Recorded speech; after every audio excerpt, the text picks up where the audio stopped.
शिक्षक तथा समस्त शिक्षक शिक्षयित्री एवं मोर अति आदर छात्र छात्री वृंद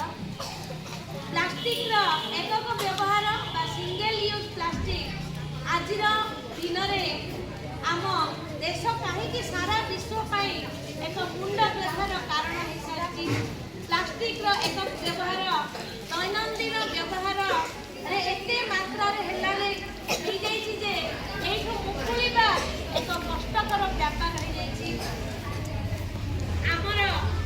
बहुल व्यवहार फल संकटर माया जाल आम बंदी जमीक आम व्यवहार कर यूज एंड थ्रो पेन करुचु कि नहीं यूज एंड थ्रो लेखुचु सरीगले फिंगी दउचु ए भलिया पेन जेमिति अभ्यास क्षेत्र रे सिंगल यूज हेछि सिंगल यूज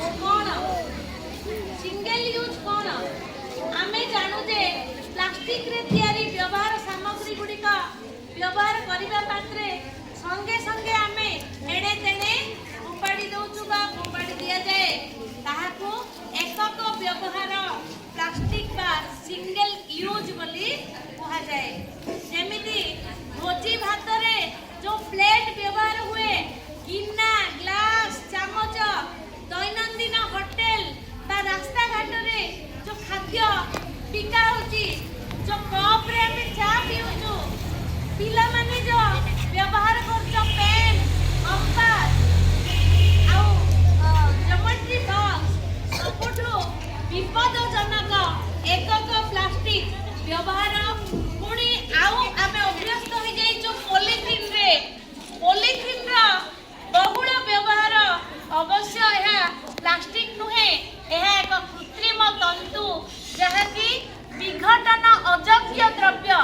जोटा कि विघटन हुए नहीं माटी रे मिसे नहीं तेबे ए सब कहीं की कोन पई एक प्रसंग रो जानिबा आमे जानिछु आम स्कूल रे सबु श्रेणी जेमति के अष्टम श्रेणी विज्ञान बही रे अछि पत्र पत्रिका रे आमे पाइबा प्रचार प्रसार रे एहार भयावहता सतर्कता संक्रांत रे सूचना दिया जाए जे सिंगल यूज प्लास्टिक मृत्तिका को सर्वाधिक प्रदूषण करे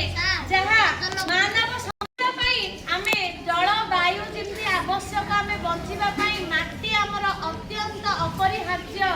तेणु चाष हुए नहीं चाष करबा पई आमे का ऊपर निर्भर करछु माटी ऊपर तेणु से माटी जदि अनुर्वर हो गला जदि सिटी प्लास्टिक फसी गला ताले किमिति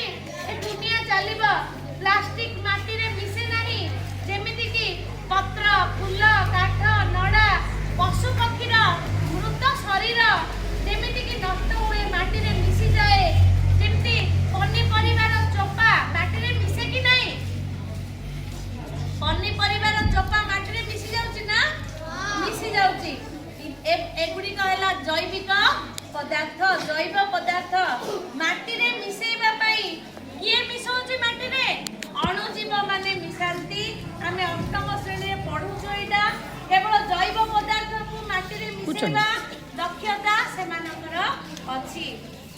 तेणु तार विशेष वैज्ञानिक तत्व बुझेबारे आमे जदि विज्ञान क्लास रे आमे जानिबा बेसी समय आकु आलोचना करिबानी माटी रे मिसेबा प्रक्रिया होउची विघटन प्रक्रिया आमे पढिचु इंग्लिश रे डिकम्पोजिशन बोली कहा जाए तेणु चाष जमी तार उर्वरता हरौची जल निम्नगामी होउची उद्भिद बढ़िबा संख्या ह्रास होउची जलचर प्राणी बा सामुद्रिक प्राणी उपरे नकारात्मक प्रभाव पकाउची एथिरो वर्तिबा पई आमे कोन करिबा कन्ना बैग व्यवहार करिबा माटी पात्र व्यवहार करिबा बाउंस तयारी वस्तु को बहुल भाव रे व्यवहार करिबा तेणु आम भारत रे 2019 अधिनियम जारी होतला किंतु आर कड़ाकड़ी निर्देश पालन वर्तमान हेउ नाही विश्व रे गोटे देश अछि जानि थो पिला माने फ्रांस जे कि पूरा ସିଙ୍ଗେ